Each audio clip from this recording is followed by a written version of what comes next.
Rally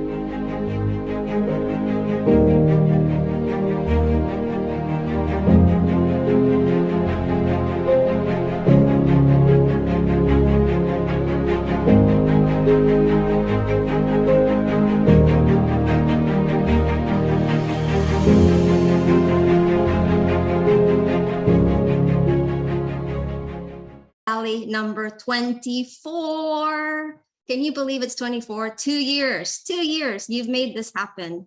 You made this happen. I thought it was going to be a one-time thing, and here we go. So welcome to the Worthy Rally for Hope and Kindness, number 24, and growing and keeping strong. As you know, we come together every month, the last Saturday of every month, where we have 5 to 6 speakers come and share their stories of courage, vulnerability, defying the odds, perseverance, just simply being themselves. Our goal is to empower and inspire people to own who they are despite the challenges that they've been handed in life, because nothing is done by accident. You were meant to go through your journey for a reason. You may not ever understand why, but maybe it's because someone else needs to experience your journey and see what you've been through, so they have the courage to go and follow their dreams. So without further ado, just a few logistical things. As you know, we are a community, we are a family, and we are here to promote kindness and support and hope to everyone on this rally, not just the speakers, but also those that are participating. So while people are speaking, and sometimes we get into places of going back to places of vulnerability and really emotional times, if you feel like they are having issues moving on, show a heart, emoji heart, or heart with your hands. If you feel like there's something that they're saying that you can really relate to, and someone finally said it out loud, show a heart or show an emoji heart. If you feel like they just need a clap, an extra support, oh my goodness, you are saying exactly what I needed to hear today, show a heart. So this is all about showing kindness to each other so we can continue and have the courage to continue with sharing our stories and share our words, sometimes for the very first time on this platform. So I appreciate each of you being here. Also, even if you're speaking or not during the rally, feel free and put away how people can get a hold of you, whether it's a link, a book you wrote, whatever it may be, on the chat, because I know a lot of people here are making a difference through their own communities and platforms. So make sure and take advantage of that chat to connect with one another. One thing before we get started is I wanted to announce, since I do have my accountability partner here, if you probably don't know, because this is happening behind the scenes, Mr. Tim's son. If you don't know Tim, please follow him. For the past, I want to say 2 months, we've been getting together every Friday for a check-in, because he is holding me accountable and I'm holding him accountable to move forward and launch our first in-person events. We both have had hesitations because it's so easy to stay online, but it's time to transition each of our platforms, which he has his own platform dedicated to cancer survivors and raising awareness, and I have the Worthy platform, and we want just going to take it to the next step. So launching this fall, for both of us, Tim is holding his first event in September, and I'm holding my first event in October. More to come. I just had to say it here to make sure everyone heard it, because we are moving forward with this. So just more to come on that. And thank you, Tim, for always holding me accountable. If you're ever wanting to follow a dream, passion is certainly enough to get you there, but man, accountability does make a difference. So find that partner that will push you. And thank you, Andrea. Yes. Tim, did you want to say any words? I think you covered it all. Okay.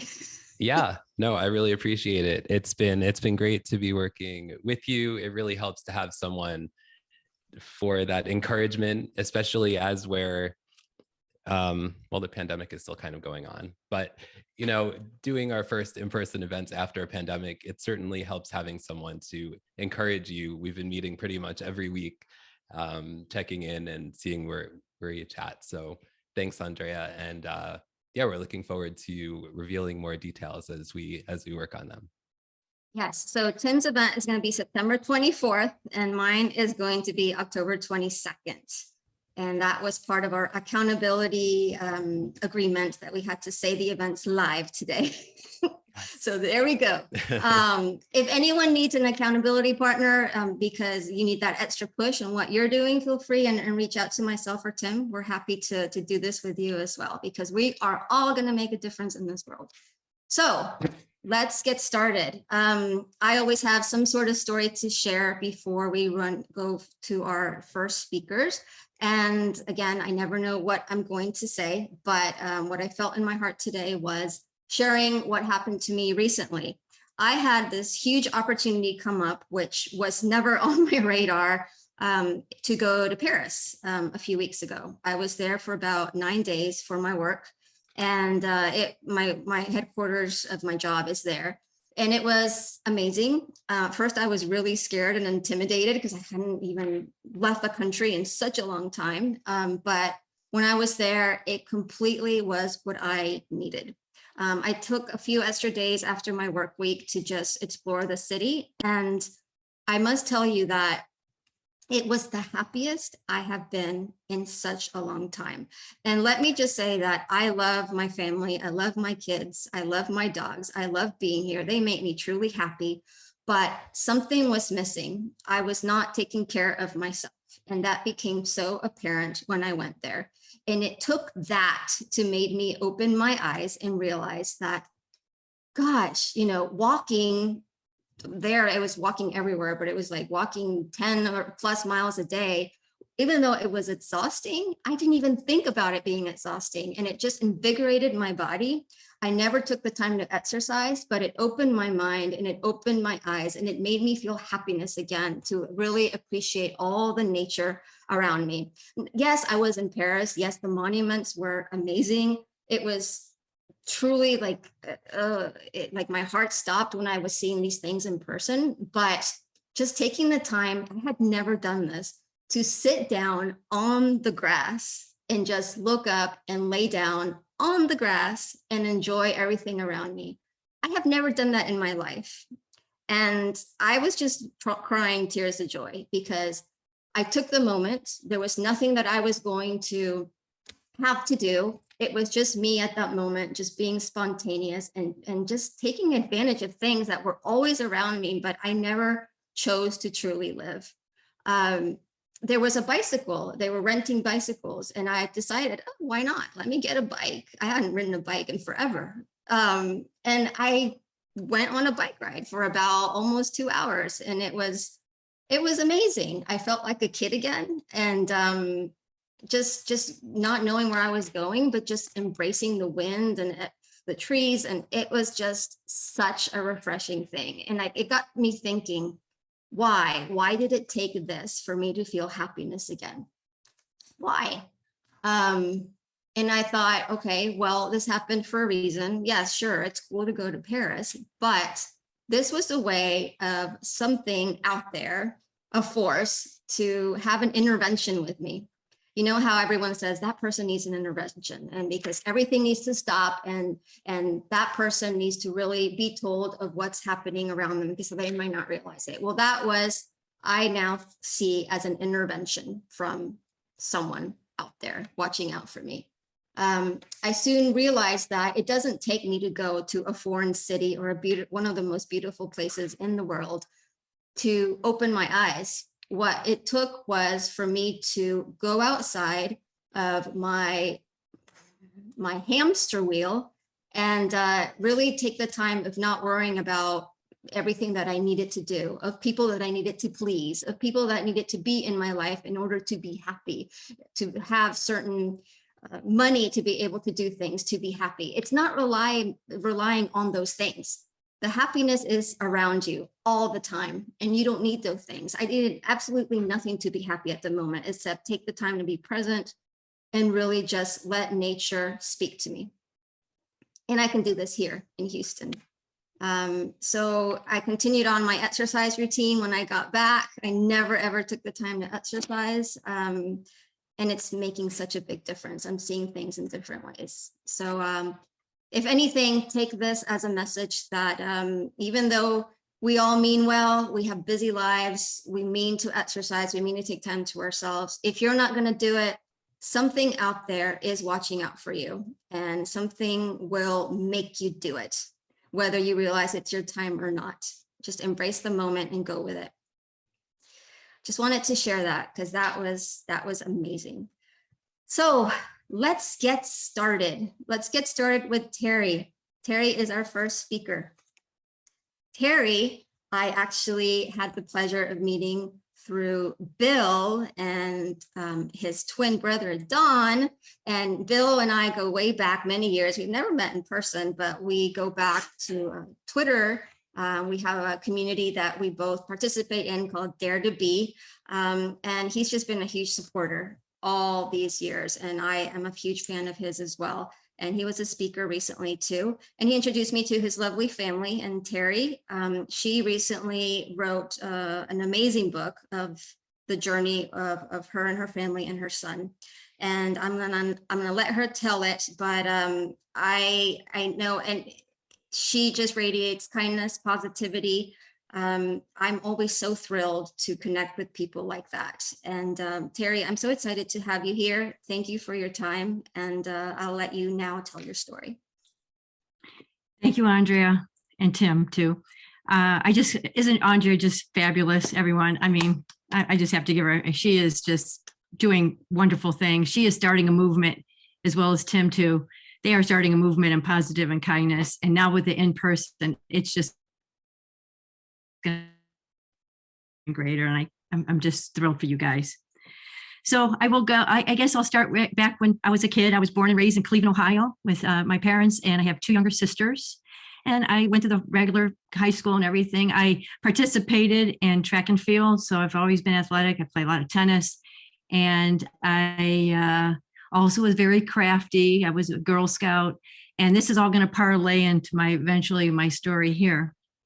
And then after college, I met my husband, Bill, about a year later, and we married a couple years later and had two children.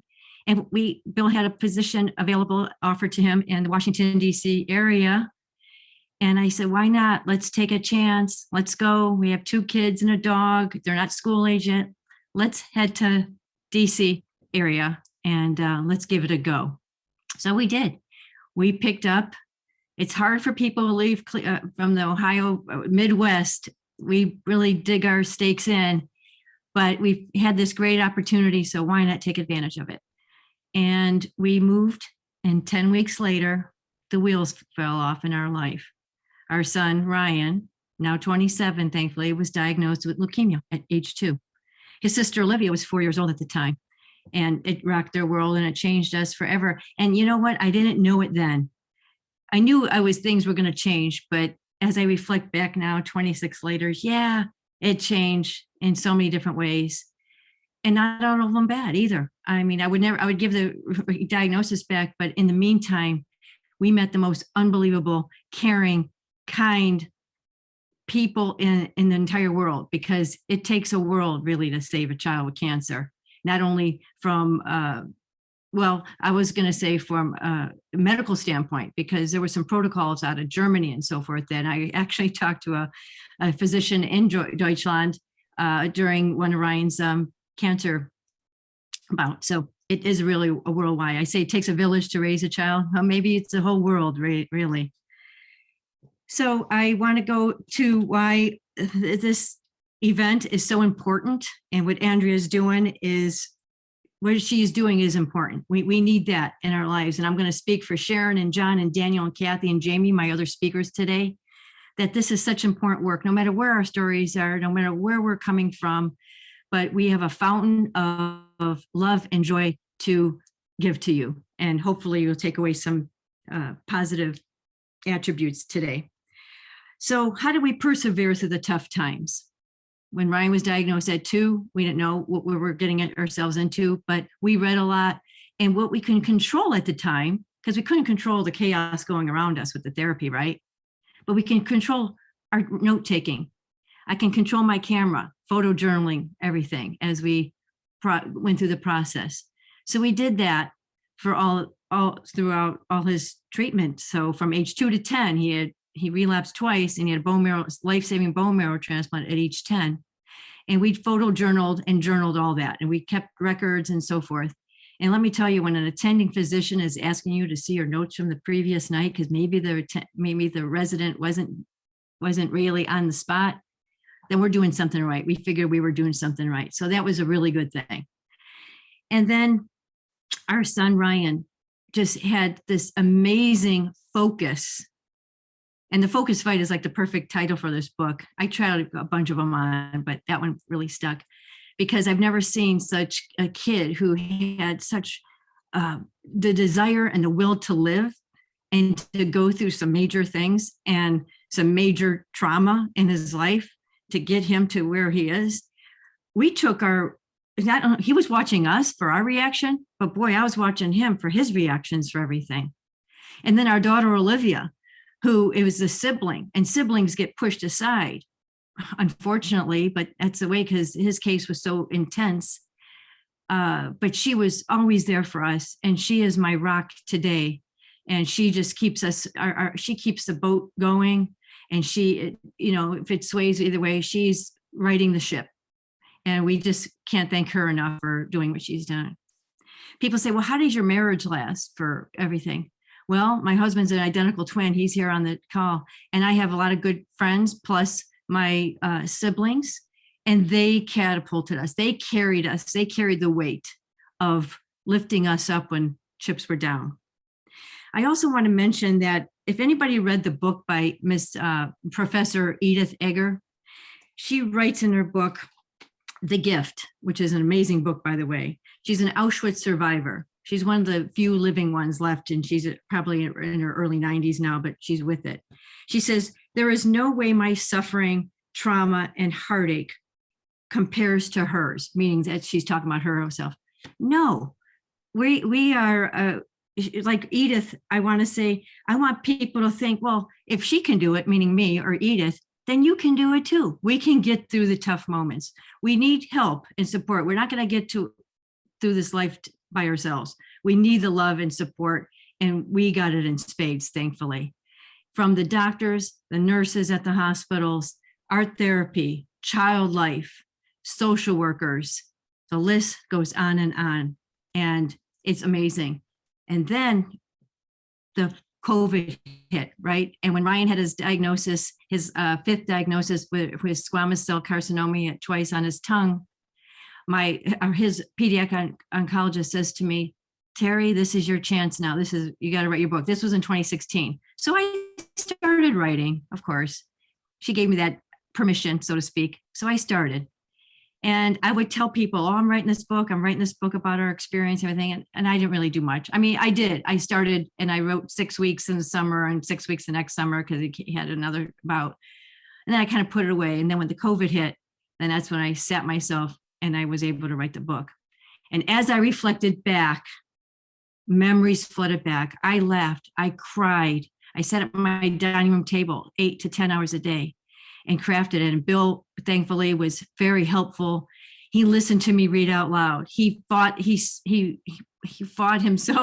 when he was ready to go to bed. And I say, hey, what about this? Could you have a photograph from such and such? And he would turn around down the hallway and he would be so generous and come to my aid and give me whatever I needed. So that was fantastic. And so we know that loss and trauma is not going to stop our lives. We're going to keep going. And the book for me was to keep going. And like as I would say, I was reflecting back to some of the things. And what I got out of it is not only the trauma of all the therapy and so forth and the cancer treatments, but a couple powers I have to mention. The power of community. Community could be two people. The power of connecting with others, going through something similar or not. Those are the things that really also catapulted us and just made us get through some really, really hard moments. So that power of connection and community is just amazing. And I really appreciate that. And I will, always say that when I'm talking on something like this, because it's really needed no matter what you're in. If it's like, I'm a quilter, as I said about running. I mean, I was able to run, so I was able to release that energy also, and that anxiety, I guess. Also, I'm a quilter, so I was able to use my quilting guild, my quilting bee. They prop me up. So that connection there, the connection at the hospital with the parents that I got to know, and the boards I served on at Georgetown and at Duke University, those are the things that kept me going too. So those are really good things to remember. And as we move through the system and all the years that we've gone through, we can never give back all the kindness that we received. And so today I, along with my quilt guild, we make quilts for every newly diagnosed child in the Washington, D.C., Baltimore metro area. And I've also traveled internationally and delivered quilts to Ethiopia and Puerto Rico and anywhere else that I can take quilts to. So every kid has a nice quilt on their bed. If you've ever been to the hospital, you know, they're pretty dark, stark rooms, right? But a pretty quilt on the bed, oh, that just brings warmth to everyone walking down the hall. Even the doctors will do that once, take that once look, going, what, did I see something in there? So that's really good about that. I also want to talk about how we can help others when we, you know, okay, how can we help others? And Marianne Williamson, if you recall, if you know her, she wrote a beautiful poem about something very beautiful happens to people when the world falls apart, humility, nobility, and a higher intelligence at just the point of falling to our knees. And those are the people that I've been talking about helping us. So sometimes what we can do is to just sit silently with a loved one if we need to. Send a text, I'm thinking about you. Underestimate the power of a handwritten note. And so you can write a handwritten note, and it was so appreciative when I received those, and the power of a chocolate chip cookie.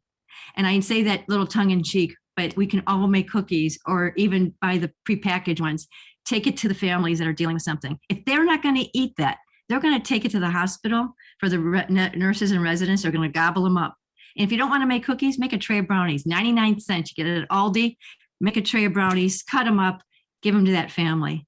And if the grass is knee-high to a grasshopper or higher, go ahead and mow that grass. You'll be okay with that. They'll be happy to have their grass mowed, especially if they're not home. And anything else, Andrea, that you think I need to cover? Or I'm just thrilled. And I guess I could show the cover of my book. Please. Okay. Please do. So here it is. Oh, the Focus Fight. It's on Amazon, and it's a childhood cancer journey from mayhem to miracles. I discussed a lot of these things here today. There's much more in the book, and more positive and hope and inspiration. That was my goal from day one, because I wanted to provide that. I wish I had something like that for myself and our family and other families at the hospital. So I feel like I not only shared my story, but then brought it to like where it could be anyone's story, because we're all going through something. We're not getting out of this life, without some trauma and craziness in our life. So I really want to tell you I appreciate this opportunity. It's a privilege and honor for me to talk here on Worthy. So thank you so much. Terry, can you hold the book up and just? Yeah, you know what? Okay. Oh, there we go. Look at Bill. Bill's Hold it screen. still. Oh yeah, you know what? I have it on. It's the background. I have it on the thing. Bill has a better copy over Bill there. has it. I Yeah, think. yeah. Okay, thank you. I also put the link in the chat. Oh, okay. Thank you, Bill. Wonderful. And it's yellow and gold are the colors for childhood cancer awareness. So I did the cover in gold, and I took that photograph at one of Ryan's Make-A-Wish trips down in Disney. Well, our family's Make-A-Wish trips down at Disney. So thank you again from my bottom of my heart. This is just fabulous. Thank you all for joining Andrea and the rest of our speakers. So again, appreciate everything. Terry, you are a true angel.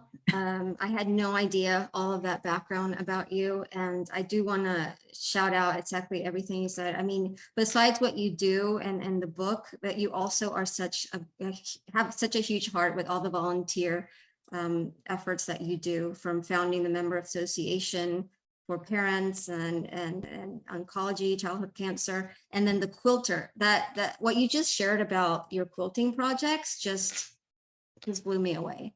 That is such a beautiful thought. So thank you so much, Terri, and welcome. blessings to your Ryan. Thank you. We're all thinking about Ryan. Appreciate that. Any questions or comments for Terri? Anything that really what she said stood out, or if you have any questions? Daniel? I just want to say to Terri and Bill that you both remind me so much of my mom and dad and how they showed up for me when I was a child, and how my wife Tina and I show up for our adopted children every day so that we can give them a chance after we're gone to show up for each other. So bravo to you both for showing up for your family. Truly amazing. Thank you. Thank you, Daniel. Thank you. I appreciate that.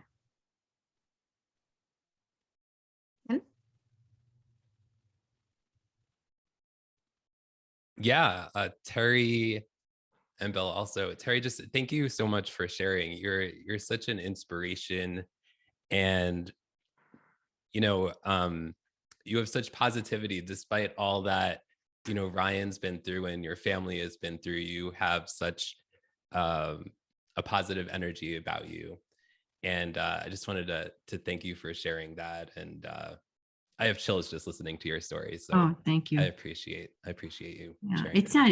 not, you know, easy. I think keeping, well, I shouldn't say busy, but having some really good, well, hobbies and exercise like Andrea spoke about, that is really key for anyone. I mean, really, and it's been key for me.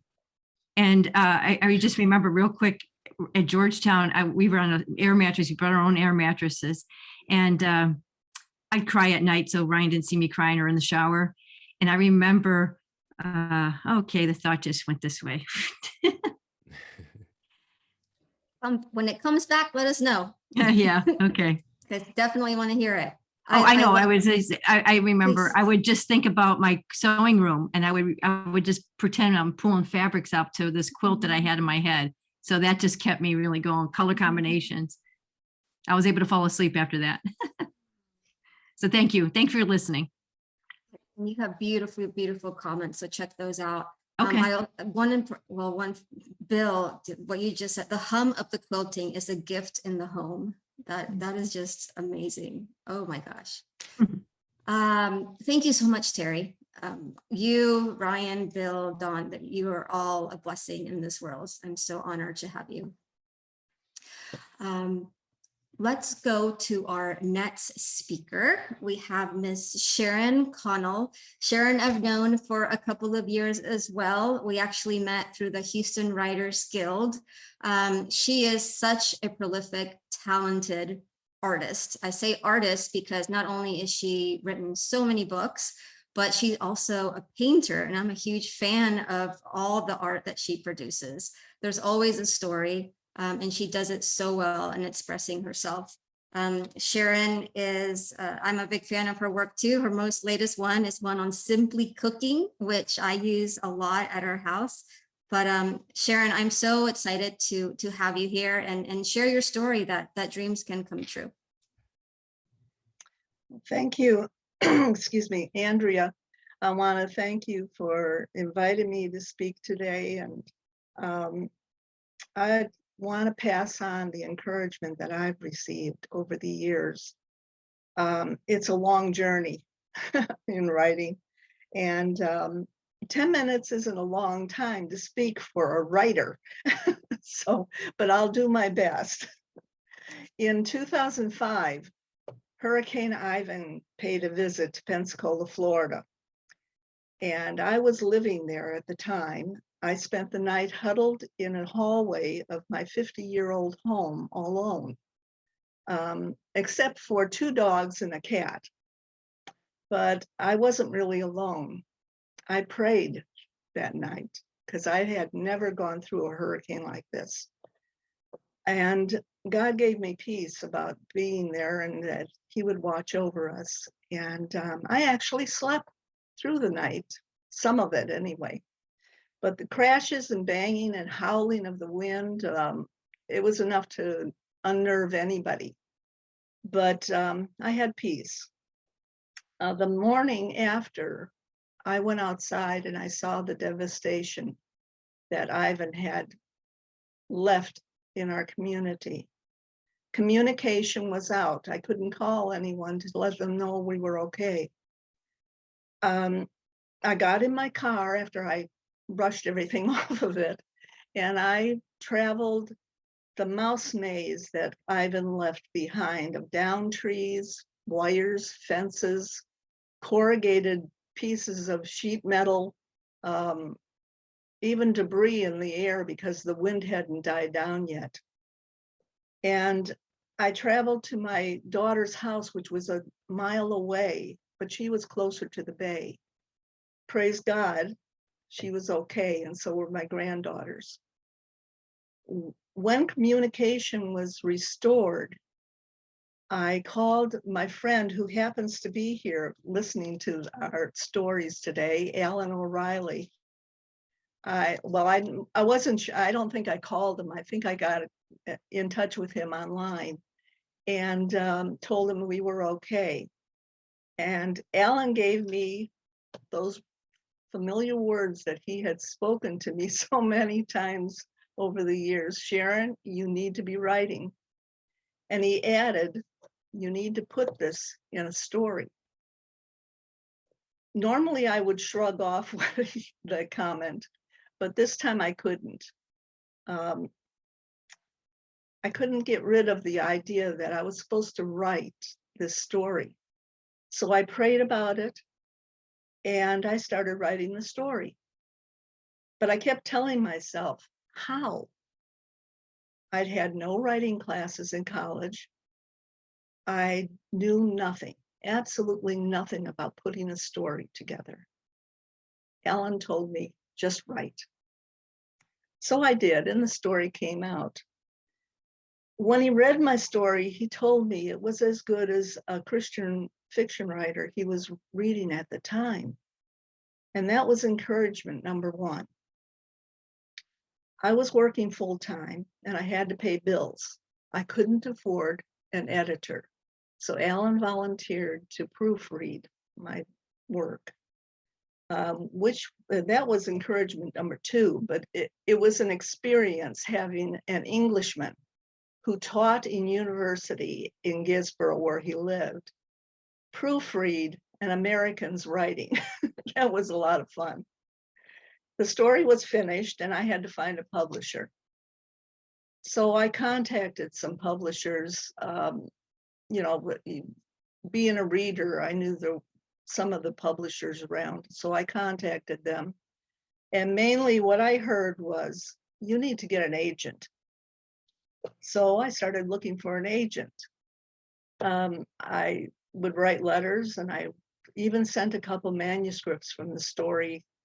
And what I heard from them, even if it wasn't the words exactly, I had no following, I was a novice, and I had no platform. It was true, I didn't have a website, I wasn't publishing a newsletter at the time, I had no blog, and I had little presence on social media. That was discouragement, number one. The rejections hurt. I confided in a coworker of mine at the doctor's office, and she put me in touch with a friend of hers. She had a friend who was a published author. Her name was Jody. And Jody didn't tell me what I didn't have or that I was unknown and unpolished. What she did was she told me what I needed to do. I needed to establish a platform and a following. She gave me some hints. At that time, I thought maybe I could get some credibility by writing a short story and submitting it to Reader's Digest, which I did. And I got in touch with Reader's Digest, but at that time they weren't doing any short stories. I used to read those all the time, but they weren't doing them anymore. And from what I could find out, nobody was publishing short stories at the time. So I was back to the drawing board, and discouragement number 2. I told Jody about how discouraged I was getting, and she put me in touch with another friend of hers who was an independent author. That was encouragement number 5. He told me if I thought my story was a good one and that people would read it, I needed to publish it myself. So he told me about CreateSpace and gave me all the information I needed. He guided me through it, and he patiently answered all my questions. Encouragement 6. 3 books later, I started taking writing classes. And the authors I met in those classes were encouraging, especially one of them who was an actress, and she had decided she'd write a book. She told me the best writing advice I had up to that point. She said, put yourself into the parts of your characters. Writing isn't much different than acting. So I've done that, and that was encouragement number 7. 9 books later, a monthly newsletter going out in its 4th year, an active website, and writing articles for an online magazine monthly. I look back on all these people that encouraged me. I have a Facebook group forum for writers and readers, and every day they're an encouragement to me. I look back on the encouragements that I've received and the blessings I've received from all these people, and I praise God for them. And I have to say there were more discouragements along the way. But when they came, I took the advice of some of the authors I was in contact with, and one of my bosses actually, who said, be a duck, let the water roll off your back. That was encouragement number 8. My pastor used to say, eat the meat and spit out the bones. I put it this way: take what works for you and pitch the rest.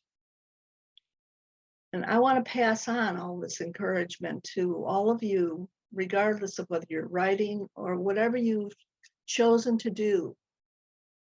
You need to remember these things, that there are people encouraging you along the way. If you have something to do, do it. You know you're supposed to be doing it. Don't let the naysayers discourage you. Look to those who will give you positive criticism to help you grow, and those who are encouraging you along the way and give you encouraging words. You might even want to write some of those down. I used to have them all over my office, these little encouragements that I hear from people. 1 Corinthians 15:58 talks about working for the Lord when it says, be steadfast, unmovable. That's what we need to be. That idea is for everything in our life. If you know you should do it, do it. Take what works for you from those who give and throw out what doesn't. I wish you all the best on whatever journey you happen to be on. And thanks. Sharon, that was amazing. That was amazing. So add speaker to your resume there, because that was really, really great. I've done a little bit of it. That's really, really great. I love it. And I always learn so much from you, from everything that you write, everything that you say. Thank you, Andrea. You're such an inspiration. And I must say, I love animals, but now I especially love ducks even more. Be a duck, let the water roll out your back. That's awesome. I love it. What a great story. What a great story of really following your heart, and regardless of what life throws at you and the naysayers and even your own critical mind, just keep going, because look at you now. It's amazing. Any words for Sharon, or comments for Sharon? Oh, can I say one thing? Since Please. Alan is right here, I'd like to publicly thank Oh, him. is he? Oh, wow. I'd like to Nice. thank him for the encouragement he gave me in the beginning and all the way through. He's always encouraged me. Big claps for Alan. Thank you so much. Everything you've done. Any words, let's see, for Sharon? Could anyone relate, or any comments?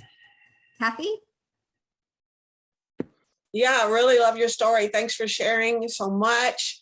And did you mention a Facebook forum? I'd love the link for that, if that's possible to pop in. Yes, it's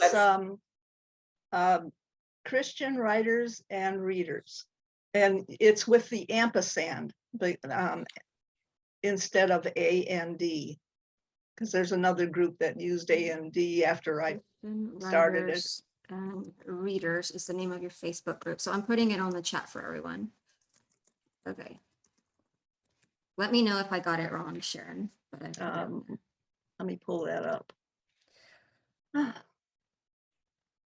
Excellent. Anything else? Anyone else want to say anything? Yes, that's it. Shannon?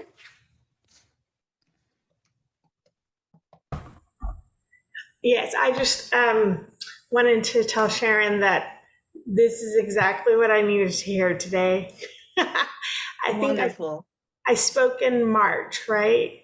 I shared one of my poems, and I'm in the editing process, and I've added paintings. And I started in 2020, like around the time that the rally started.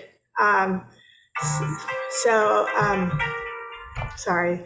And I recently moved, and I came across a notebook from a class, a master's class I took in in the late 90s. And I was reading my professor's comments, and I was like, why didn't I pay attention then? I mean, my gosh, like I had no idea. And then I recalled another professor here in Houston, the Manil has classes for teachers. And she was like, you need to go back to school and become a professor.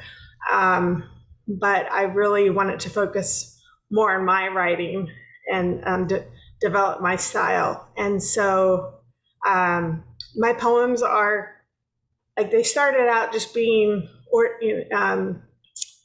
poems just for people, and hopeful poems of hope and kindness and uniting people. And then I let myself explore my beliefs, my Christianity, and let that come forward instead of restricting that, thinking, the world won't accept that or something. But I found that it was limiting my work. And so the more I opened up to my spirituality and faith, the more I think my poetry was more authentic. And then I knew I wanted to do paintings, but I didn't have the paintings in mind as I was writing. And so I was able to finally finish the paintings, and now I got them together. And I just really needed to hear your process. I know Andrea has encouraged me to, and other friends and family. So I suppose my story needs to be told. And so you did yours through self-publishing, and then did you finally find a publisher, or? No, what happened was I self-published my first 3 books, and the 4th I started with the classes, and I found a deep point of view, and I went back and did my first 3 books in that. And I was So I did contact some publishers, not publishers anymore, agents. And I found out that along the way, more and more traditionally published authors are going indie. And I wondered why, and I kept asking questions, and most of it was because they want to change their stories. They want to do things, you know, they want to change the story. They want you to, they want to put the covers on your books, and I didn't want that. I want the cover I want on the book. I want it to match the story I'm telling. And I didn't want all those run-of-the-mill covers that I'm so tired of seeing. So I decided that I was going to stay indie, and 9 books later, I'm still an indie. I don't know if I'll stay an indie forever, but we'll see how it goes. Okay, thanks. That's helpful. Yeah, I've already painted my cover, and I've painted the sections for each. There's 4 sections. So there's actually 5 additional paintings. And I can't imagine having an illustrator come and redo it because they match the theme of the title. It's called The Heart of Humanity, Let the Children Come to Me. So the paintings aren't like brilliant. They're more childlike. So they match the theme, and I wouldn't want it digitized or any, you know, fixed to be like viewed a different way. So Following your dreams, and keep doing it the way you need to do it. Thanks. Really quickly, let's see. Bill, did you have a comment, question? I do. Sharon, amazing. Thank you for sharing. You hit a lot of nerves. And I'll speak for Terry with what we've been through in the last 2 years, because when the pandemic started is when we signed up for a writing course, a 6-month writing course, and I put the link in the chat, but we've now I gone. barely hear you. Can you hear me now? Yeah. Okay, sorry. We've gone 3 straight sessions, and we show up and write every single day. And as Terry likes to point out, I write like an accountant, but I'm writing. Okay. And I didn't publish a book. Terry did, and you know, that was, I sought self-publish. But what you spoke about in terms of getting a traditional publisher and the ownership they want, and it can be very disheartening, and you stuck to your guns and found your way, and it's just wonderful. I mean, that's great inspiration, and we believe, Terry and I, that everybody has a book in them, everybody. So thank you. Some people do well with traditional and others don't. So it depends on you. It's that adage again, take what works for you, pitch the rest. Right. Love it. Daniel, did you have something, or? My question was answered. Awesome. Yeah, Perfect. thank you. Great. So thank you so much, Sharon. That was amazing. Thank you. We are going to our next speaker, which is John. So John, I was referred to by Linda, which Linda is, gosh, I'm one of Linda and Terry's, her husband, biggest fans. If you don't follow them, please do. They're just a source of kindness, inspiration, and they're just a beautiful couple. But any friend of Linda's is a friend of mine. And so I had to find out more about John. And John immediately said yes.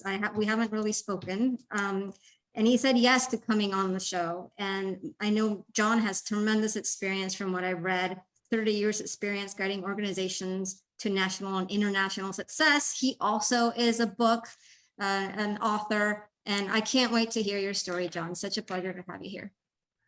Thank you. Thank you very much, Andrea. It's really wonderful to be here. And I also want to thank Terry and Linda very much for their help and support. Linda has been, I called her my spiritual masseur. She just sort of kept squeezing and pushing, and all of a sudden things started to loosen up and sort of float up. As she says, you know, what's coming up for you right now? And so, you know, I started out with what I was going to say over here. And then as I've listened to things, everything else has changed, because what's coming up is a whole different set of interests than I started with. I will give you some background and then tell a story if I can. I was born in Washington, D.C., so the Crofton, Maryland, and Hagerstown was it? I can't remember. Maryland both ring true to me. I just enjoyed. I was born in D.C., grew up about 13 blocks from the Capitol. I was young enough to ride streetcars illegally from the Lincoln Park at 13th Street, East Capitol Street, to the Capitol building, where during most summers we would be chased out of the building by police. Now we're 6, 7, 8 years old now, so it's a whole different world. But they didn't really like kids with metal roller skates skating on the marble floors. But it was awesome, but no brakes, but was it awesome? We're swimming in the fountain in front of Union Station. And those are just memories I have that will never go away. It was just a joyful time and a very simple time. As I grew and my parents, we moved to Alexandria, and I spent most of the rest of my life there. As we grew, my parents became, I guess, more dysfunctional. My father psychologically, and my mother with dependence issues on drugs and alcohol. And so I have said to many people, it was kind of like 4 roommates, me, my sister, and my parents, 4 roommates living together who didn't really like each other. So we were our mantra was stay low and don't die. So it wasn't one of these friendly things where everybody gets together on Sunday and goes to church. And I say to people that we were not really the Nelsons. We were more like the Addams family than anything else. And it was a difficult time, especially trying to make the transition from staying low and don't dying to becoming a leader in business or a speaker or a writer or anything else that had to do with the public in general. As I grew, I went through school, got out of graduate school, went on and started working for someone else in a business that I knew from growing up in it, but I didn't really like the way the businesses were run. So after a few years of being in business with someone else, I started my own company. I was about 28, 29 when I first started my first business, and that eventually grew into a number of other companies that eventually I sold. I think I started in 1977 and sold the last company in 2001 when I started on this process of speaking and consulting. The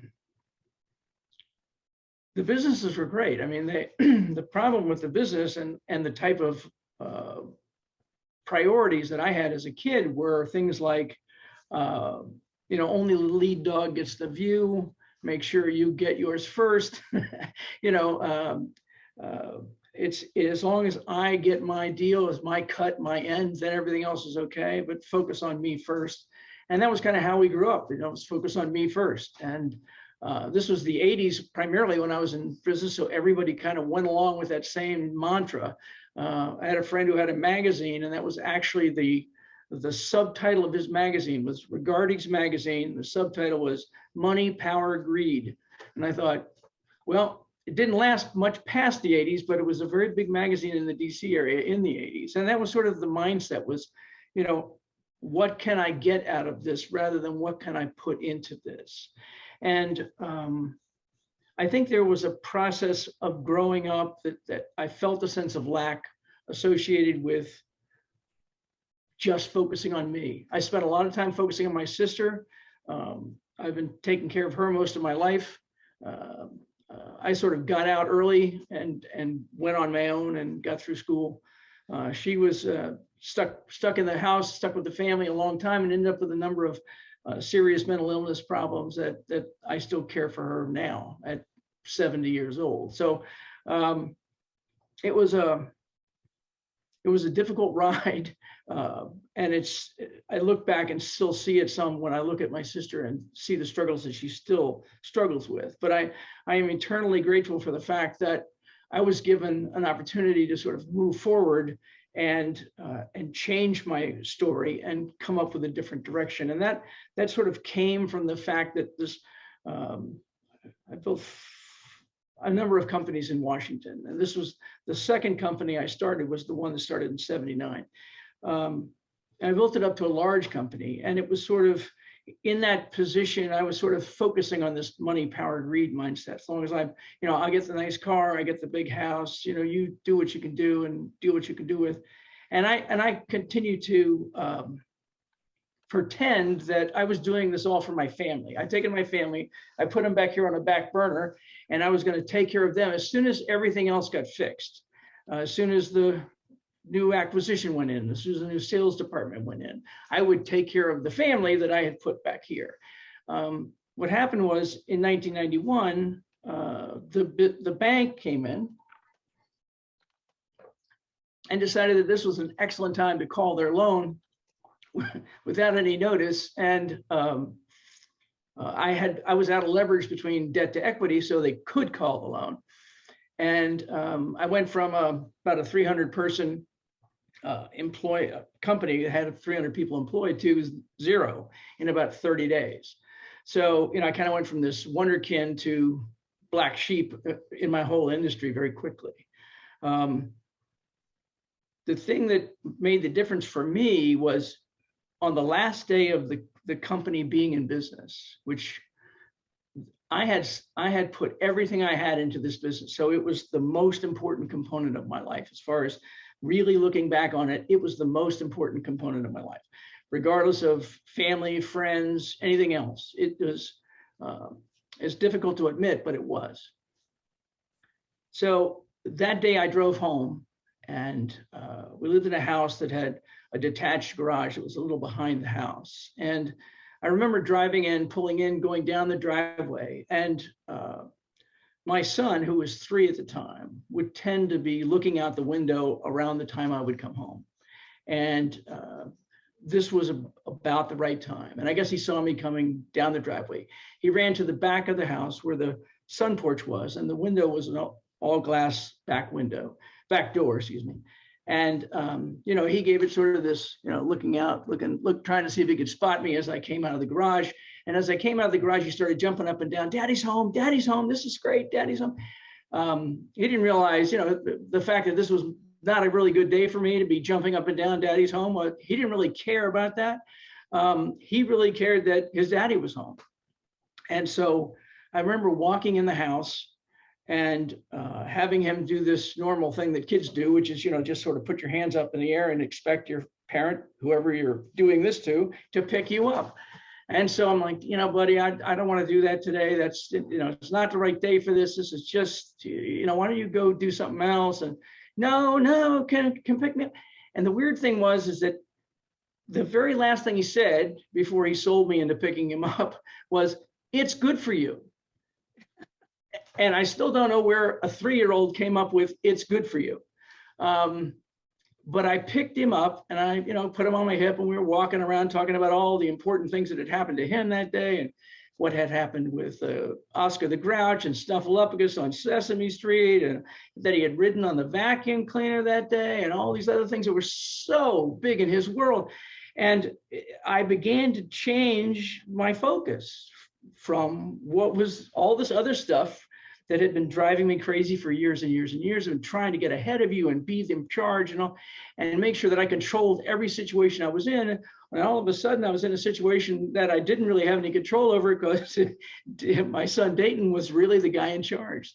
So we're walking around the house and he's telling me these things. And finally he says, "Dad, let's rat tail fight." Now, I don't know if anybody knows what rat tail fighting is, but it's where you take a towel and you kind of roll it up, and then you run around and chase each other and you snap the towel at each other. And before anybody calls child services, I never really hit him with the towel. I always snapped the floor behind him, but he would smack the heck out of me, I'll tell you. And so we would run around the house, and the house seemed to lay itself out in a nice loop that ran around from the kitchen to the dining room, back around through the living room and back into the kitchen. And we went around and around and around and around. And I would chase him and then he would chase me. And then once I went around and he wasn't there, and you know, the normal routine of a kid hiding behind the curtain, which is not really hiding behind the curtain, he's just behind the curtain and you know exactly where they are. And you can see these two little red kids sticking out from underneath the curtain, and the whole curtain is just vibrating with excitement. And you know, you do the "where's Dayton" kind of thing, and he comes flying out, jumps on me, and we end up down on the ground. And the laughter that he's giving me is working on me like a jacuzzi works on knotted up muscles. And it was just amazing. I was just, all of a sudden, I'm like a jellyfish laying on the floor. I'm calm, I'm happy, I'm relaxed. I'm holding him up over my head and I'm crying and he's crying. And it was like somebody had finally cracked the shell of hubris and turned it into what I eventually would love to believe is a level of humility. And looking at him and looking at the innocence and excitement and joy in his face, thinking, how can he be like this when everything else is crashing around me?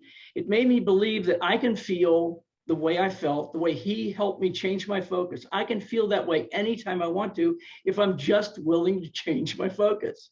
From, you know, all this stuff out here that's pretending to be in control of me, to being what's going on in here and how can I stay in control of it? Because the only thing I can really control are my thoughts that drive my emotions.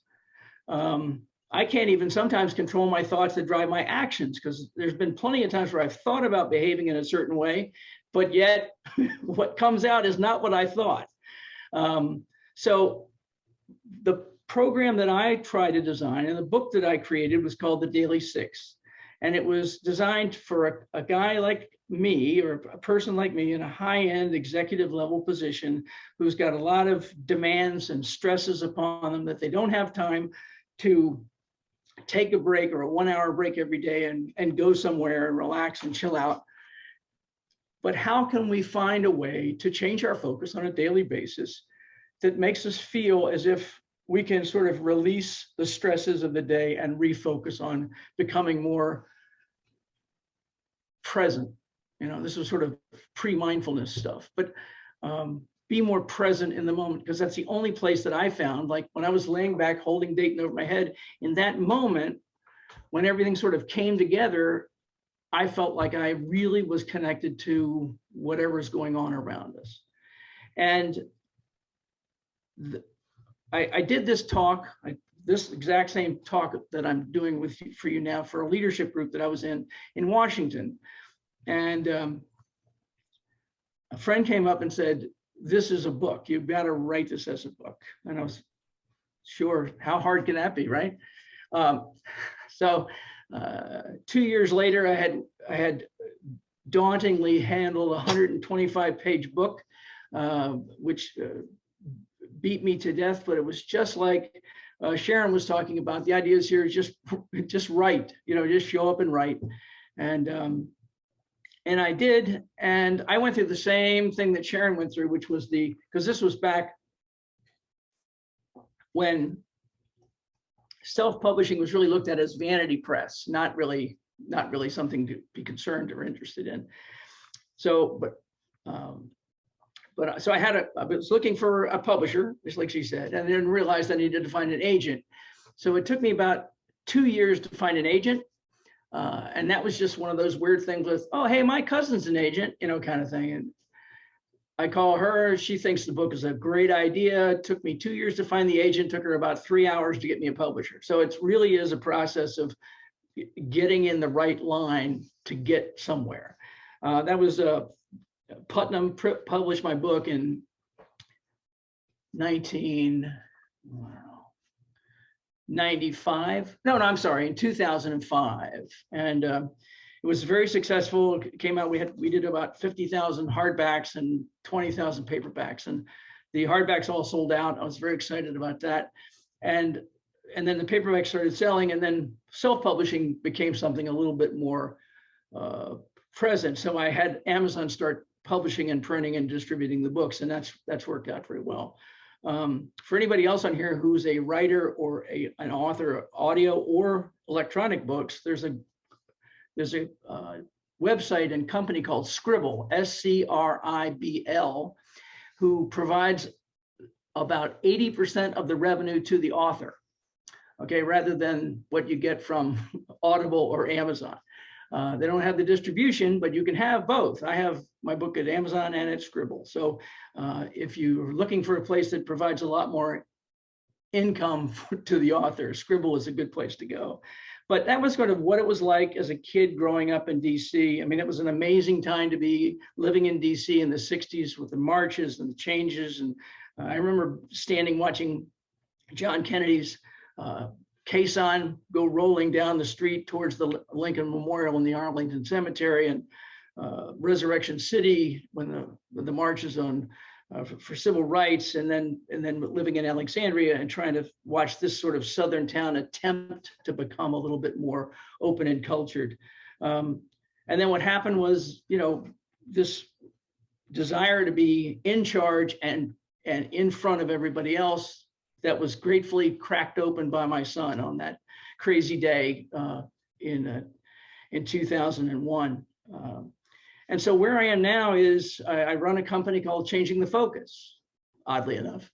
The book is called The Daily Six, and with Sharon was talking about publishers. The book was actually called Gandhi in Armani, and it was designed to talk about spirituality and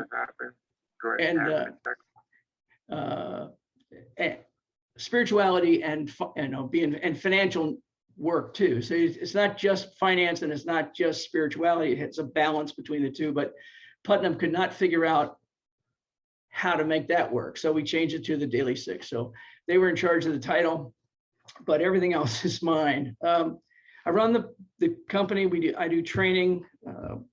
We have people that help with consulting and coaching. I've traveled to most of the world over the last 17 years I've been doing this. And it's been a wonderful opportunity. I've said to people before, this business is not as big or anywhere near as profitable as the business back in the 80s, but I've never had anybody call me on the phone or send me a text that says, what you wrote today made all the difference in the world to me. Or I just got fired and I realized this is not a problem. This is a path towards new changes. And those pains and challenges that we have, I call gifts of devastation. And a gift of devastation is one of those gifts that you would love to return, but you just can't. Heart attacks, divorce, bankruptcies, anything else that you can determine. Somebody was talking about cancer earlier. I had a woman who was a wonderful friend who was a cancer survivor, and she was living every moment of every day as if it was her last, because she had been close to the realization that that's very, very real. And, you know, we say silly things like, well, it's not silly, but we say things like live one day at a time. Well, it's like, we have no choice. One day at a time is all we can live. So I don't care if you're in recovery or not in recovery. We got this. We got 1 hour, 1 minute. What am I putting into it? Not what am I getting out of it? So what am I giving? Not what am I getting has been the change of my mantra. And trying to go from hubris to humility has been the substance of most of my life since the change. And I think I'm probably well over my 10 minutes. So let's try and move back to this humility side and say thank you very much for letting me talk today. Thank you so much, John. Wow, so many amazing nuggets. Thank you so much for sharing. I had tons of notes. And the thing that stands out the most, which I've seen in the comment too, it's the "it's good for you" phrase. I am going to use that. So anytime we have hesitation and someone's telling us something that we should do, but we know we should do it, but there's hesitation. Let's remember that. Let's remember that in the end, it will be good for us. I love that story. Thank you so much, John. Can I show you? I forgot one thing. Can I show you one thing? This was given to me by my son. Can you see that? This is a father and a son rat tail fighting made out of clay. This orange thing across the front is supposed to be a towel, but it's really very out of luck. But Dayton did this when he was about 5 or 6, and it was supposed to represent the two of us running around the house. So my visual aid, I keep it on my desk every day. So precious. Love it. I want to make sure we have time for all the speakers, but if anyone has any quick comments, we can take about 3 of them. We can go from there. Daniel? Did you have something? Yeah, man, John, isn't it amazing how our biggest teachers in life are our children? Yeah. Yes. I mean, up until about 15 years ago, I honestly didn't have the capacity in my brain to give a shit about anybody or anything until we had kids. So kudos to you for listening to your heart and listening to Dayton. That was awesome. Thank you. You're welcome. Bill, did you have your hand up? I don't know if anyone else has their hand up. Okay. Okay. Yes. And make sure, John, to read all the comments. Some really, really great and nice things there. Thank you so much, John. Truly, truly a pleasure to share your powerful story with us. Honor to have you here. Next, we have Daniel, Mr. Daniel Hall, who I've been following your content for a while. I've been eyeing you to be on this and so happy to have you here today. Daniel has such an amazing background. Not only do you have this amazing background on software development, but you also have this completely other side to you where I'll let you tell your story, but you're a parent of 6. And you've won some awards. You're a filmmaker, published author. And the thing that I love the most about what I read about you is you must love what you do. You must love what you do for work. And you have to find, in order to do that, you have to find the right job, the right people, and the right environment. And that is so, so, so true. Daniel, I can't wait to hear your story. So glad you're here. Thank you, Andrea, and thank you for inviting me to speak. You're nothing but a piece of shit. And you'll never amount to anything in life. That's what was reeling in my head when I was yelling at my 2-year-old son, who was adopted and has fetal alcohol effects. And the reason why I was yelling at him, because he was yelling at me. And I didn't know how to process the yelling and screaming because I was still reeling from my childhood and being in foster care and being beaten and tied, and seeing my brothers tied down. And my wife, Tina, turned around to me and she said, "You need to stop. You need to listen with more than just your ears to what his needs are." I spent that day in misery and feeling like a failure. And the next day, I started learning ASL, sign language. And, within 2 months, our son was signing please, more, and thank you. And it was the first time I felt that I could communicate with him. And it was, at the end of the day, even as adults, all we want to do is to be heard. And that was an amazing way for me to hear our son. I'm going to fast forward 9 years, and now my son is 11. And last year, our daughter, who we taught ASL, just the basics of ASL to all of our children. And it wasn't just me teaching our children, my wife was teaching our children, and our children were teaching the younger children. So they were learning and getting those leadership skills. My daughter got in the car as I was picking her up from work, and she said, "Dad, the coolest thing happened to me today. A deaf lady came into the restaurant and nobody could understand her.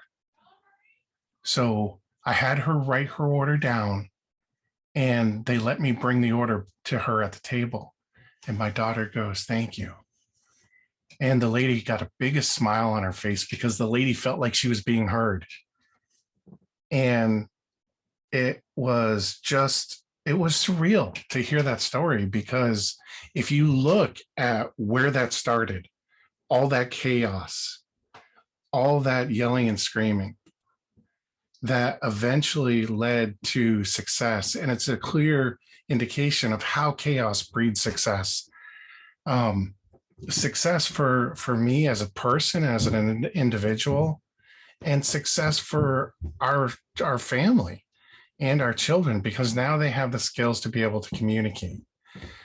And I think you've all seen me hold this up, and it's not the innuendo that everybody may think. That small act of just taking the time to listen with more than just my ears and learning sign language, that small, tiny thing, those small steps in that rung on the ladder is what those small steps are what you get to that next rung, help you get to that next rung on the ladder. And it's just, if I go back to my childhood again, and I told you that, I was in foster care, Maggie and Jerry Hall showed up in that foster home when I was 5 years old. And they looked at me, I looked at them, and I whipped it out and I started peeing all over the wall. I wanted out of that foster home. I wanted out of that situation. And again, I didn't know how to ask for help. Even we struggle with that as adults. We have a hard time asking for help. And that was my cry out for help. They must have thought I needed that help because they got me out of that home that day, and 2 years later, they would adopt me. And size matters because it reminds me of a story of how my mom showed up for me as a child. When I was 8 years old, my mother would go to, I grew up Catholic. She made me go to church every Sunday, go to catechism class and Sunday school. And she would go to her church function and she would drop me off at this little library, a college library in Castleton, Vermont, and where I grew up. And she would drop me off there, go to her church function, and that computer center was there. And oh boy, was I fascinated with those, because at 8 years old, I started writing in COBOL and Pascal. I would come home and I would say to my mom, look what I did, look what I did. And she would sit there bored off her ass and just say how much of an amazing job I did and how amazing I was. If you look at all the "you're nothing but a piece of shit" and you fast forward that to 6 years later when I was 8 years old, and that's what I remember, that act of positivity has inspired me. 45 years later, I've been in tech for 45 years. It inspired me to find love in something, to find passion in something. And I found something that I absolutely love to do. And I have so much fun at it. And we have now 6 amazing, remarkable children, and they all have various needs: autism, fetal alcohol effects, medium to severe mental health disorders, but they are truly my heroes. And let me share a quick story, and I'm being mindful of time here. When our first placement of 2 little girls, 4 and 8, showed up to our home, it was the first time I had ever seen myself as a little boy through their eyes. All the lying, the stealing, the hoarding of food, it was all right there in front of me. And I'm like, holy shit, I gotta parent this? I was just completely, this is gonna be a failure. I'm not gonna be able to do this. There's no way. What did we sign up for? And I started questioning, why we even went down the road of fostering. And then I remember my mom and dad, and I remember how my mom showed up for me. And I remembered what my mom wrote in my yearbook. And she wrote, your life isn't defined by how successful you are. It's defined by how well you can make the most of your mistakes and learn from them. And that really inspired me to actually write my living epitaph. I took everything that I learned from my childhood, and even in foster care. I took everything that my mom and dad, who were such a balance for each other. You had the disciplinarian side, you had my mom who just always showed up for me. I took all of that. I took my amazing wife, who just has this incredible way of reaching into your soul and finding the best parts of you and capitalizing on them. It's amazing how she does it. She does it with me. She does it with all of her children. And my epitaph will read, "Here lies a man that learned to reciprocate kindness by failing often." And that failing isn't that I feel like a failure, is that I know in my mind, I've made mistakes along the way, but I've learned from them. Do I have any regrets? Do I want to go back and tell my younger self, you should have done this? Absolutely not. That means I might not be here talking to you today. I might not have 6 amazing children. I might not have an amazing woman who sees the best in me every single day. My mom inspired me 45 years later to write software that doesn't exist in the world.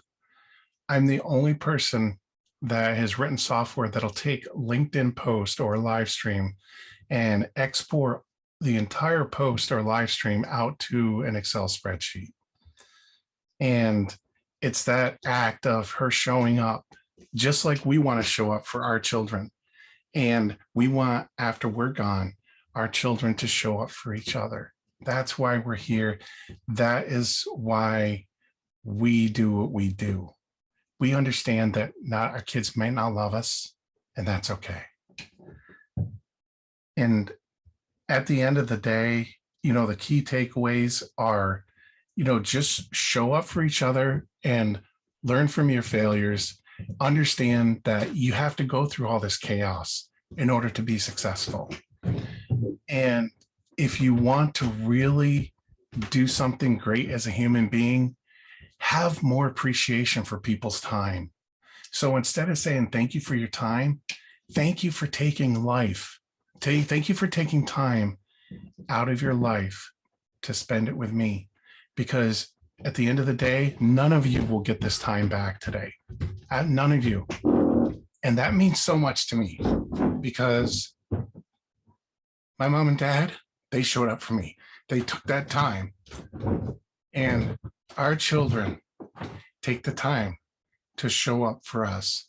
And that means, see these pictures behind me? See all these pictures? My 6-year-old daughter drew this picture. It wasn't just for drawing it for me. She had a meltdown. She can't cope. She has fetal alcohol, and her brain just can't cope. And after she's done, she'll head up to her room, maybe for about a half hour, and she'll come back, "Daddy, I'm so sorry. I'm so sorry." And she'll draw these amazing pictures. I take them and I put them up on my wall in my office. And when they come in, they see what they perceived as failures in their life. And they see that it's the most important thing to us, is that we can hear them through these pictures. And we hear what they're saying to us with more than just our ears. And I appreciate you guys taking the time to listen to me today. So deeply appreciate it. And thank you, Andrea, for having me. Wow, that is so powerful, Daniel. I'm truly, truly inspired. And I love your background. I love your wall with pictures. Oh my goodness. So many great things. I love your whole theme about how chaos breeds success, how we always remember how people show up for us. All we want to do is be heard. Your epitaph I'm blown away by it. It's such amazing things. An honor to have you. Any comments or quick questions for Daniel? Terry? Yeah, I have the audio on, but hey. Thank you, Daniel.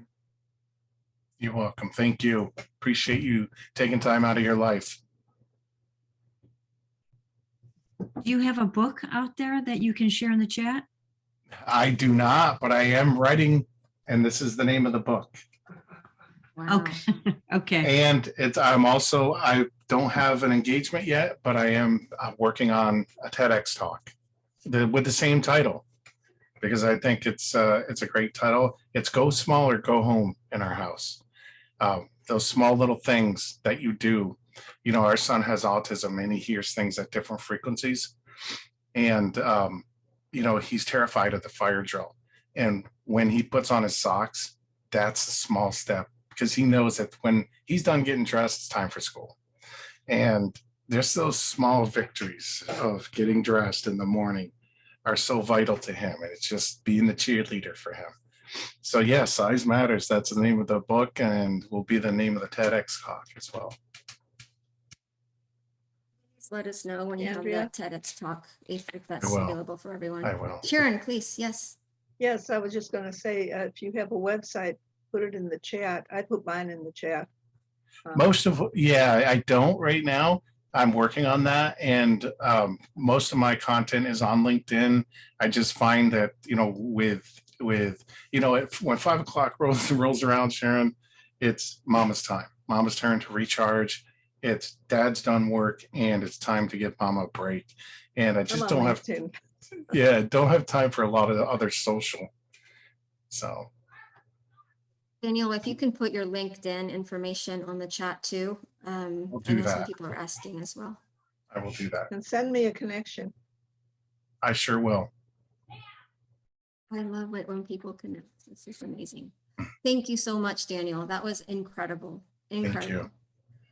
Thank you. We are, gosh, these rallies go so fast. We still have 2 amazing speakers, which I'm so excited about. So our next speaker is Cathy. And Cathy, I was introduced by the amazing Mariah Eddington, who's here.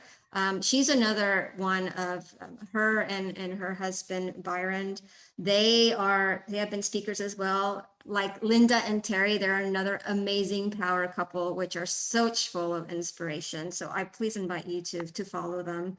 And she got me in contact with Cathy, which I am so excited to hear your story, Cathy. You, from what I've read, have such an amazing story of perseverance and just moving forward despite what life hands you. And it's all about, for you, from what I read, it's all about mindset and harnessing that mindset.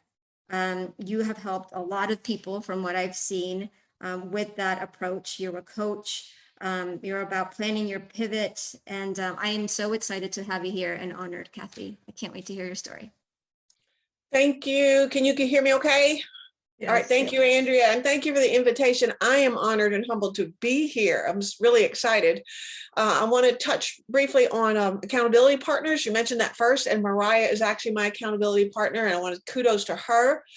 And I am going to say this is Mariah's book, and yours truly is the first chapter, which blew me away.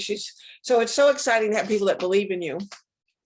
I'm going to take you through my story. It's really a journey. I'm going to hit some of the high points and want to dive deep into the topics of kindness and those moments.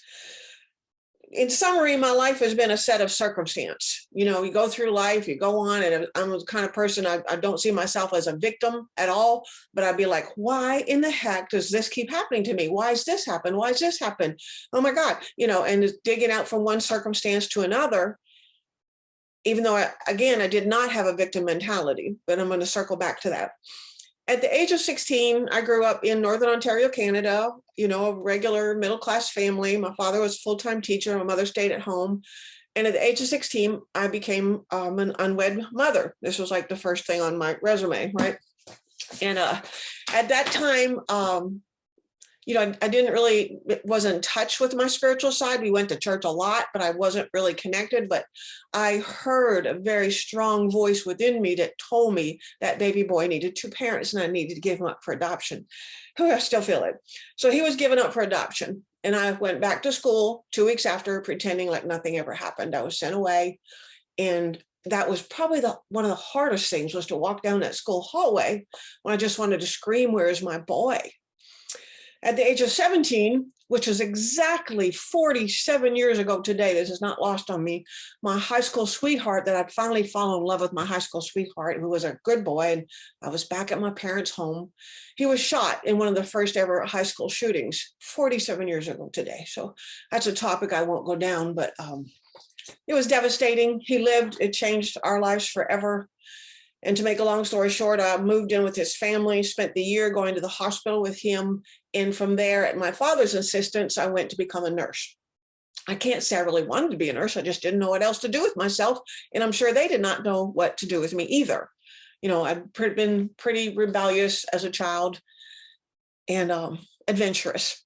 And I'm sure they were just like, get her in a career and get her on her road.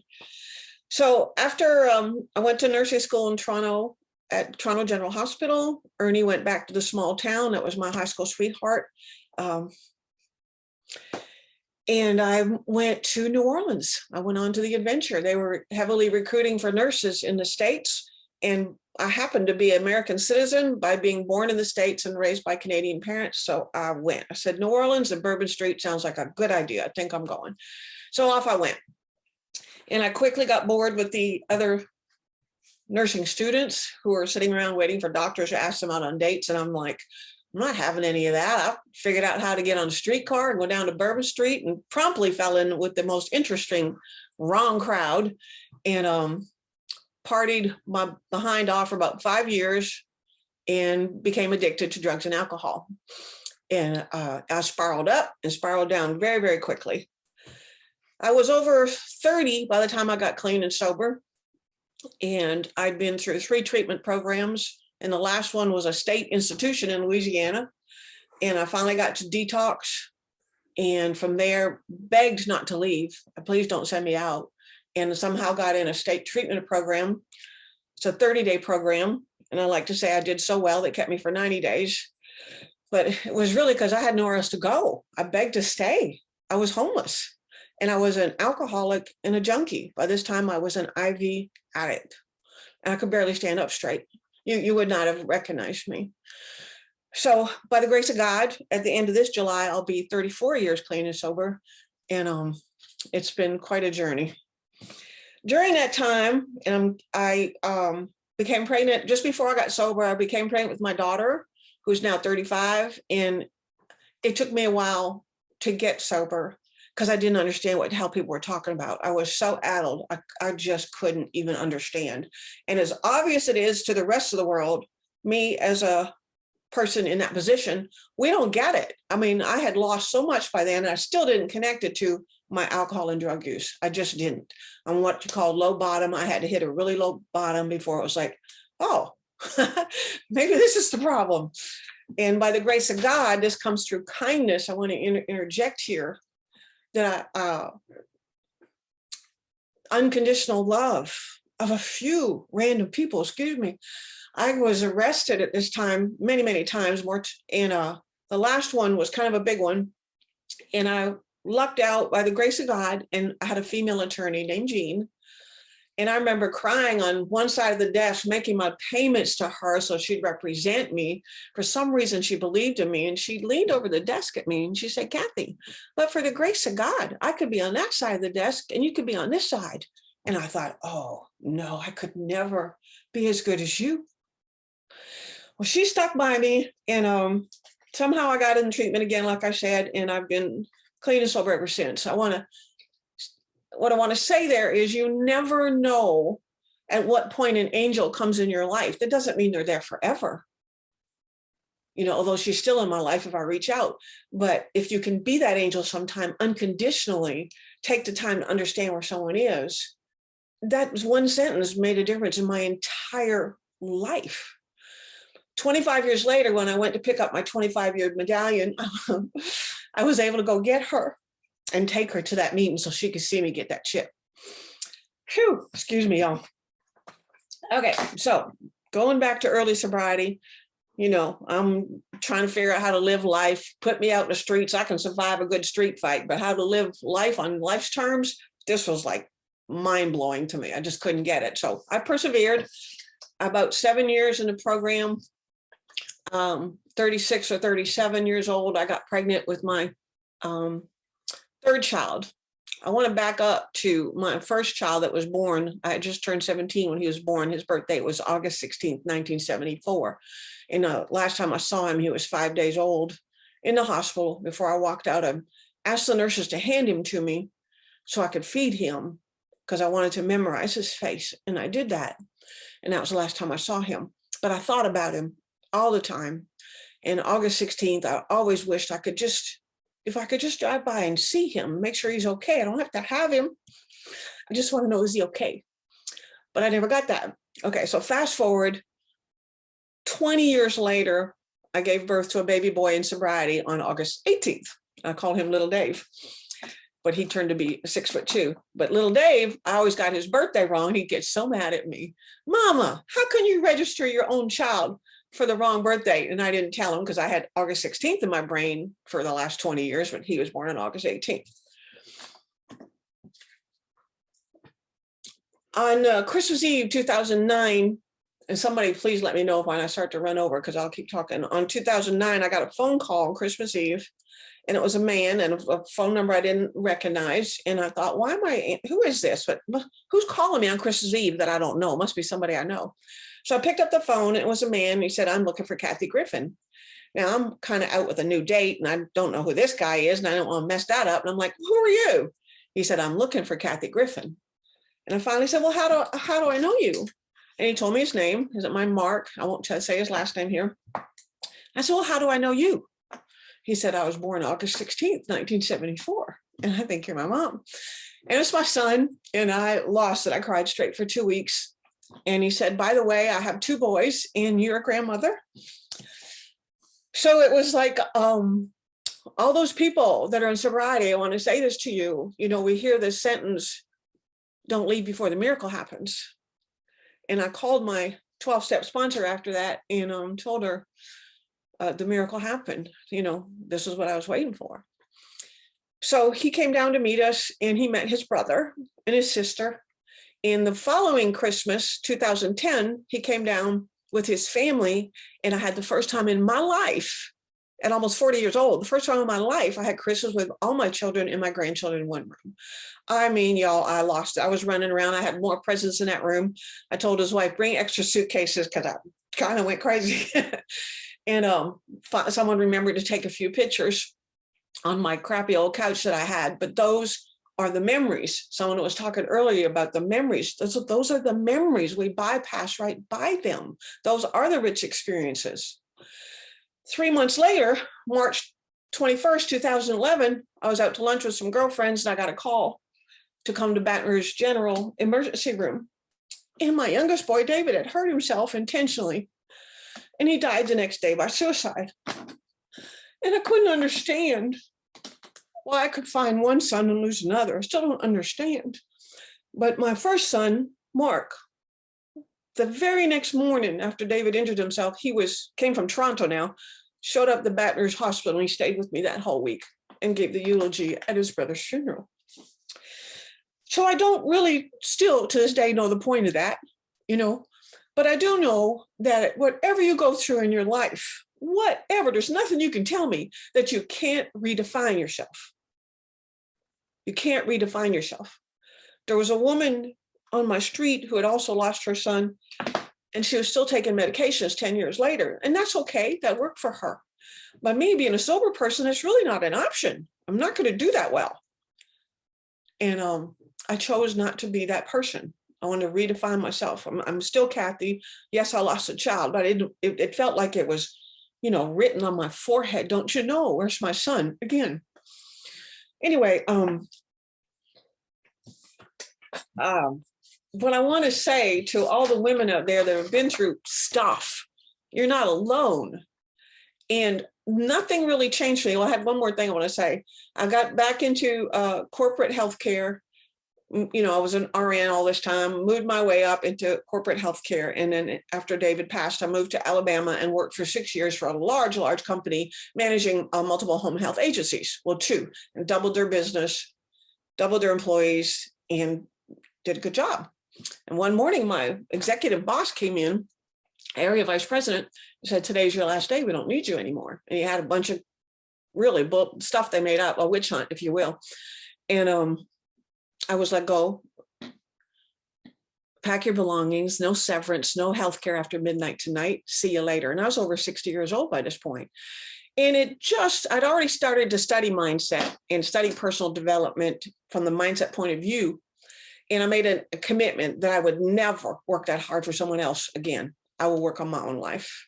And I realized I was living the dream of the corporation. I was living the dream of my boyfriend at the time, but I wasn't really living my dreams. I was waiting till later. For what? I was already over 60. And I thought, how many women at 30, 40, 50, 60 are waking up and going, I'm not really living my dream. So I made it my intention and passion and purpose to learn how to do that. So here's the summary of all that. I can live life by circumstance and man, you know, oh, it's God's will. This was meant to happen. Maybe so, but it's also God's will that you open your mind up to the dreams he's giving you. My personal opinion, you open your imagination up, you clear the road of all that clutter, all that pain, all that whatever, and open the road to who you really want to be and receive those messages. Like every one of you are inspired to write your book or tell your story. That's a message you received. And for the women out there, I want to say, you've already paid the price of admission, baby. You've already paid it. If you're in the rooms or in whatever, it is time to open it up. And there's only 2 things you need. You got to be able to do it. You got that. But here's the big one. You got to be willing. You got to be willing. Willingness is the key to open the door to your dreams. This I believe with all my heart. If you have just a little willingness and someone, a kind stranger, kind person, a person with the genuine same experience shares their genuine authentic story, you get a little glimmer of hope. Key of willingness, little hope, that door of faith will start to open. Then it's my responsibility to practice that faith and open it bigger. That's all you need. And I learned to live my life by choice today. Was it easy? No, I've had some bumps on the road. I've moved 3 times in the last 2 years, but I'm exactly where I want to be right now. I have a home by the beach. I'm not rich, but I have a home by the beach. I have a horse. That's one of my rich experiences. I love my horse. His name is Rebel. If you go to my Facebook page, everybody follows Rebel. And he's within driving distance. He's in the country. And I own an Airbnb, fixing to be 2 in a minute. So all I can say really is apply the willingness, don't give up. And if you are friends of someone going through a tough circumstance like that, don't judge them. I'm going to give you one more example. My spirituality is very different from the faith I was raised in. When I was pregnant with my daughter, not sober, couldn't figure it out. I'm about 30 years old. I'm a mess. Now, I'm not a small woman. I'm hard to miss, okay? Especially 8 months pregnant. I said, to myself, I'll go to church. Someone will help me. I couldn't even speak about what was going on there. I was so, it's an awful position to be in when you can't stop using and you want to. So I get myself all cleaned up. I go to church. I'm this big pregnant woman on the end of the pew. The church is packed with people. I sat through the whole thing and cried, just cried. Not one person said, "Are you okay?" Not one person shook my hand or said, "Here's a Kleenex." And I vowed I would never go back.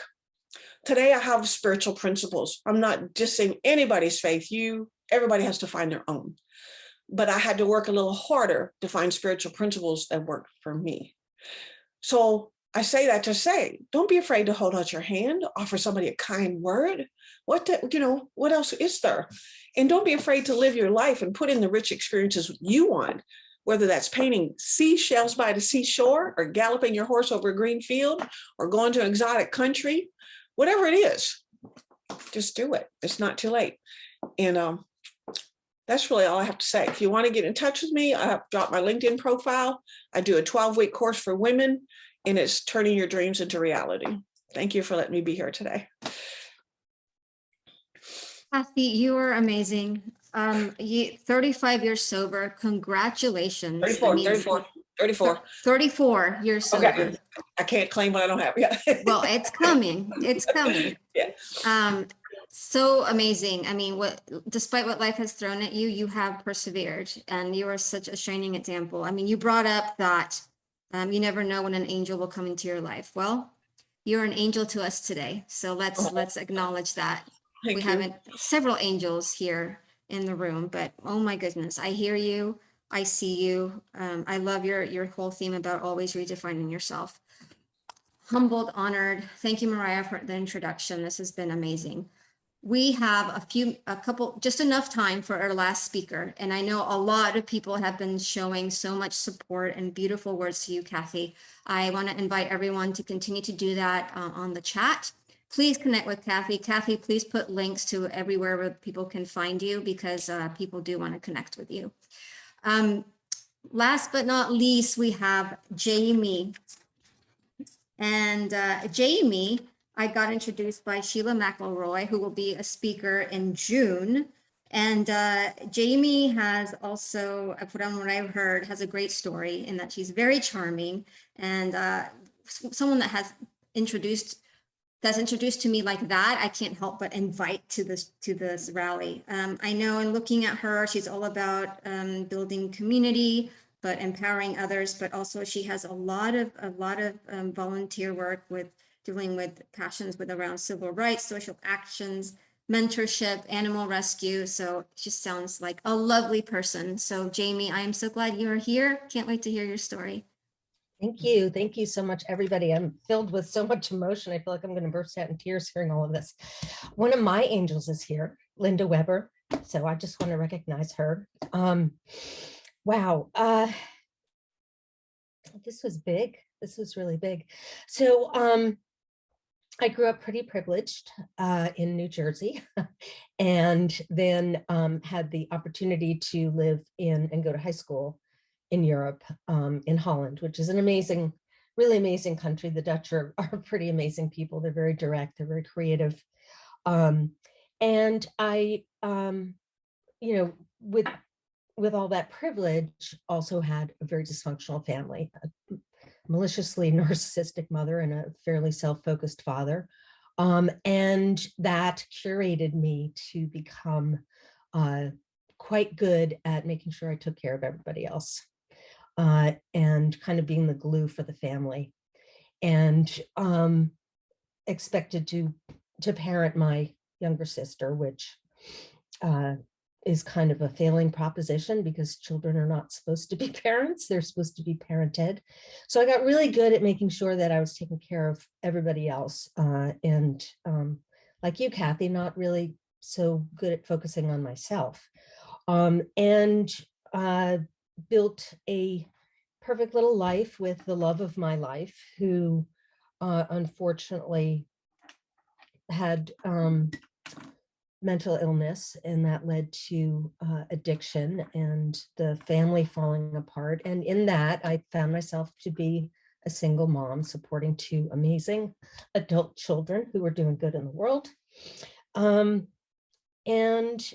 still continuing to make sure that everybody was okay. It was an incredibly stressful period because we divorced when my daughter was about 7 and my son was 5, and then my ex-husband went off the rails, and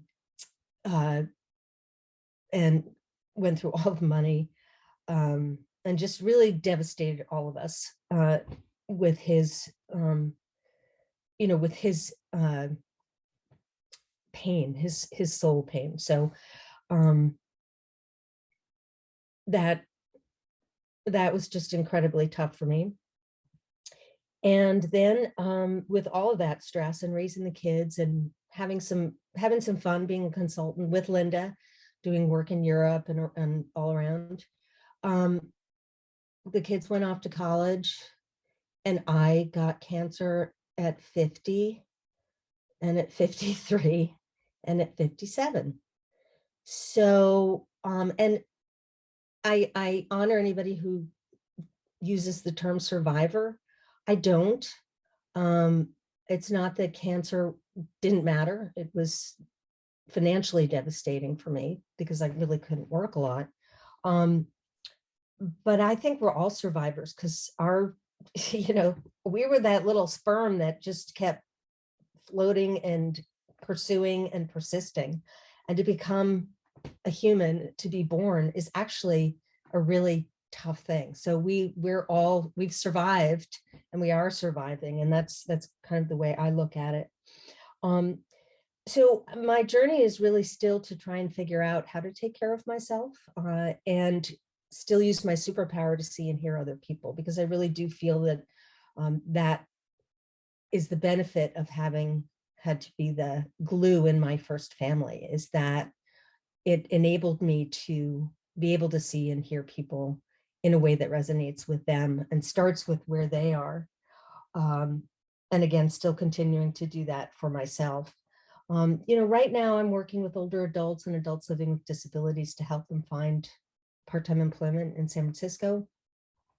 And I continue to do some strategy work and strategic planning for small organizations, which is really my passion, because I love pulling together things. I love helping people to focus and pull together kind of those gems that are floating around and put them into some kind of a whole. And I think that is what really helped me along the way, is to see those floating pieces. And there was no question in my mind that regardless of my children's pain and seeing their father in pain, I did not look left or right. I did worry, I did have doubts, but I did not look left or right. They were going to get there, and they have. And they have taught me so much, and I'm so grateful to them. And so in terms of hope and kindness, I have had so much. I have received so much from so many people. It's unbelievable. I feel like I somehow got 85 people's friends and 85 people's love, because it has just continued to come at me. And hoping to continue to figure out how to take that in, keep giving it out, but also to hear stories like yours that remind me that I also need to keep taking care of myself. So this is not in any way what I thought I was going to share. And you all kind of led me to this, and I appreciate it. I generally don't tell that story to a group of strangers, but you don't feel like strangers because of your warmth and your kindness. And I think, Andrea, you've accomplished bringing these people together. What you really have set out to do is to create a space for hope and kindness, and multiply that over and over and over again. So thank you. Thank you so much. And I am so honored you shared those words and felt comfortable enough to do it. I never know what people are going to share. I always tell them to follow their heart, and the heart always knows. The heart always knows. And I'm so glad you followed your heart, because a lot of what you said, I could definitely relate with. And I needed to hear those words, and I'm sure others did too. So we need to continue to trust our journey. We're meant to say certain things because others, you may never realize, need to hear them. So thank you so much, Jamie. Such amazing, as always, stories today. I am deeply humbled, honored by all the speakers, and just by all the kindness and support from everyone else. We have 2 minutes. Any parting words, comments for Jamie or Cathy that you all didn't have a chance to say? I give you back the floor.